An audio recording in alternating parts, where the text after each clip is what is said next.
سيباري ماركا. المنتخب المغربي أصعب حاجة دارها اليوم هي بداية المباراة. أول هدف وللإشارة الهدف اللي سجله السيباري كان أسرع هدف للمنتخبات العربية في تاريخ المونديال. نهضروا على المنتخب المغربي اللي خلاص المباراة تاعو هذا وين فاز على المنتخب الاسكتلندي بهدف دون رد. نهضروا على هذه المباراة، نهضروا على لاسبي تاكتيك تاع هذه المباراة. كان شوط بشوط كان تراجع المنتخب المغربي في الشوط الثاني، كانوا قريب يعدلوا المنتخب الاسكتلندي، لكن الدفاع المغربي كان في الموعد. عندهم غارديان يعرف مليح واش هو يدير. كي نهضروا على الغارديان شكون؟ بونو. كي شاف انه المنتخب تاعو راه بدا يتحمل عبء المباراة في اللحظات الأخيرة، طاح شد لاكويس قال تبليسي، تعرف كيفاش يشيري اللحظات الأخيرة، وهذا ذكاء من حارس المنتخب المغربي. شفنا أيضا الشوط بشوط وشفنا تراجع أيضا نوعا ما للمنتخب المغربي اللي فاز بهدف دون رد. لكن في هكذا نوع من المباريات المهم تفوز، المهم تفوز، لأنه أنت تتعادل مع البرازيل وتفوز على اسكتلندا، ودوك في المجموعة هذه عندك 4 نقاط. هذا ما يهم. المنتخب المغربي يقدر يكلاسي بريمي، يقدر يكلاسي يعني بريمي، والقرعه راح تخدمه. الى راح بريمي في الدور 32 يتلاقى مع منتخب من منتخب افضل المراكز الثالثه. يعني شوف الترتيب الاول اللي يقدر يديه المنتخب المغربي اذا واصل وفاز على هايتي وتصدر المجموعه تاعو، كيروح للدور 32 يلعب مع صاحب افضل المراكز الثالثه. هذا لا يعني انه سيفوز، لكن هكذا القرعه تخدمه، وبعد كي يربح دور 32 يدي دور بدور، مباراه حتى يروح يعني لابعد نقطه ممكنه. الا كانوا مركزين وداروها في 2022 وراحوا للدور نصف النهائي. اليوم شفنا مباراه المنتخب المغربي بدايه قويه في هكذا نوع من المباريات. ما كاش افضل سيناريو تقدر ديرو كما التسجيل من البدايه، ماشي سهل سي نورمال. كامل المنتخبات يسيو كي يلعبوا مع بطبيعه الحال منتخبات وحابين يربحوا، يقول لك انا الهدف تاعي الاول السيناريو الافضل نماركي الاول. سيباري ماركا.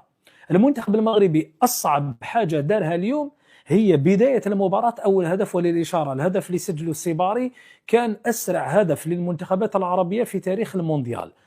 شحال دقيقه ما رانيش شافي واش من الدقيقه الاولى اعتقد ثواني 63 ثانيه ولا 64 ما رانيش شافي. الشوط الاول مقارنه بمباراه البرازيل، مباراه البرازيل كانت افضل من ناحيه المستوى، لكن انا قلت لكم انه فيه نوع من المباريات ما يهم هو الفوز، ما يهم هي النقاط الثلاث. حتى وانه الشوط الثاني كان مقلق، الشوط الثاني كانوا قادرين يسجلوا لهم، الشوط الثاني كانوا قادرين يدوروا عليهم. يعني كان فيه ربما انخفاض من الناحيه البدنيه، ربما التغييرات اللي دارها المدير الفني ربما كانت شويه، لكن كان فيه نقص، كان فيه تراجع. هذا التراجع كان قادر يسبب مشاكل للمنتخب المغربي اللي كان قادر يتلقى هدف ولا يتلقى هدفين. لكن فريمون كانوا سوليد ديفونسيفمون، عندهم غارديان مليح بزاف كما قلت لكم. في اوج عطاء المنتخب الاسكتلندي طاح الغارديان تاع بونو، طاح يمتص الحراره تاعهم بطبيعه الحال، يمتص هذيك الجرينتا اللي كانوا يلعبوا بها زملاء ماكتوميني في نهايه المباراه. وسمعنا تصريح تاع السيباري واش قال لهم كنا عارفين باللي رايحين يكملوا الماتش والاربع ساعات الاخرانيين بلي باستوال، معناتها قراوهم مليح. لي باستوال يعتمدوا على القوه البدنيه تاعهم الاسكتلندي، زيد القوه البدنيه والطول الفريع تاع ماكتوميني لاعب نابولي. عرفوا كيفاش يغلقوا عليهم، حتى السونطرال تاعهم نسيت اسمه، المنتخب المغربي طويل يدي لي بال في السما، حتى الحارس تاعهم ايضا طويل ويدي لي بال في السما. هذه كي يكون عندك غارديان صحيح، كي يكون عندك غارديان صحيح لا ديفونس دايره فيه ثقه، هذا هي النتيجه. يكون عندك غارديان كما نقولوا احنا لاسيرونس تو ريسك. هذا هو كي تقول انت تهضر على بونو سي لاسيرونس تو ريسك. فريمون عيسى ديوب بارك الله فيك كتبه لي، عيسى ديوب فريمون دار هذيك الغلطه مع المنتخب البرازيلي مع الاخر. بون جازت كما يقولوا بردا وسلاما عليهم، لكن اليوم كان فريمون سوليد. لا باس تاع ابراهيم دياس عجبتني بزاف.